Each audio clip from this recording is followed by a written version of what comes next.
All right, guys, day 17 now, the 100 Days of LeetCode.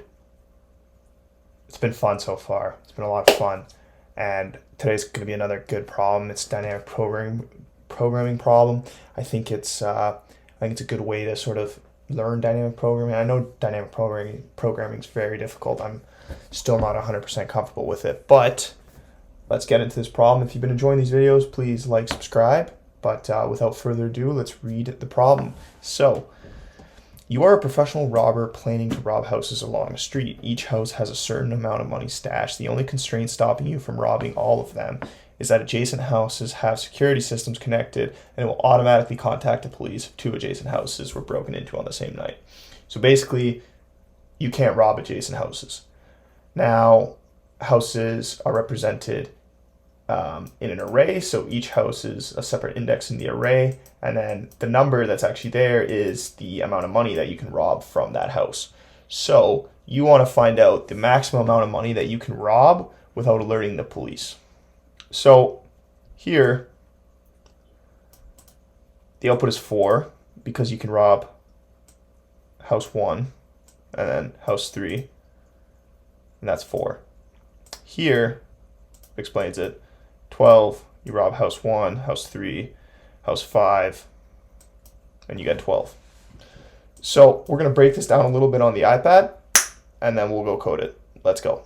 So we're going to be looking at the problem in example 2, and we're going to be breaking it down. So what I'm going to be doing is I'm going to be treating this as if I'm iterating through it, and I'm going to be writing underneath each house, so right here, right here, right here, right here, right here, I'm going to be writing the maximum amount that we could rob if we're looking at the subarray up to and including that house.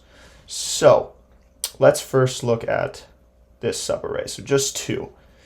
If we were to just rob this subarray, right, the maximum that we could get would, of course, be only 2, right? We only have one house. We're greedy robbers. We're going to rob that house. Okay, let's move this over now. We're looking at this subarray. Again, we're greedy robbers, but we can't rob both houses because we don't want to be caught.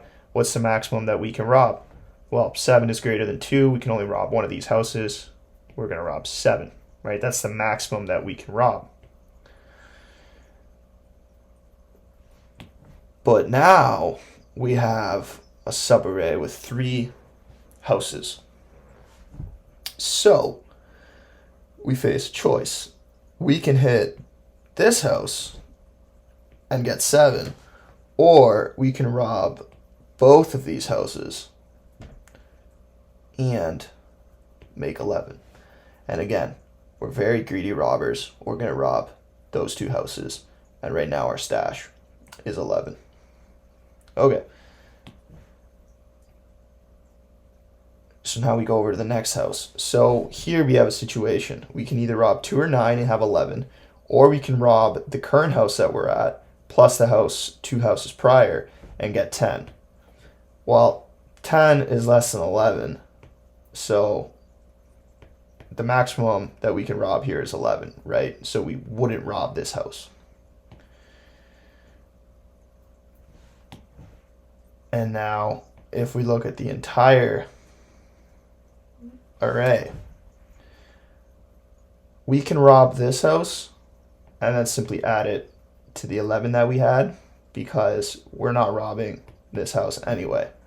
So now we're going to have a total of 12. So how do we code that? Let's find out. Okay, so the first thing we're going to do is we're going to create 2 variables, and I'm just going to call them previous house total and second prev house total. A little bit long, but I just want it to be very clear for anybody that's watching this. So, now we want to say for I in nums. So we're iterating through the list, and we are going to create a temporary variable that is going to have the maximum of either the previous house total And this would be for the situation where we're deciding not to rob the current house because it makes sense not to. So that means that the previous house total is going to be greater than what I'm about to write. Second previous house total plus I. I, in this case, is the stash in the current house.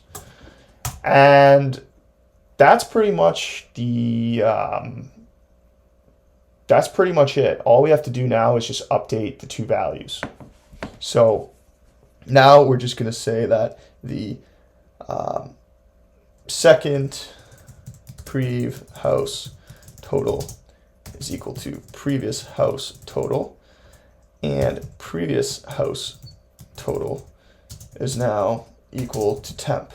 All right, so we're just updating the two, and at the end, we're going to return the previous house total, because this previous house total is already going to have done the comparison between either deciding to rob that last house or not to rob that last house. And there you go. That's it. Again, it's a good problem for dynamic programming. Dynamic programming is still pretty tricky. I'm still not, incredible at it. It's something that I work on. But yeah, if you enjoyed that, we got 83 more days of this, so keep coming back.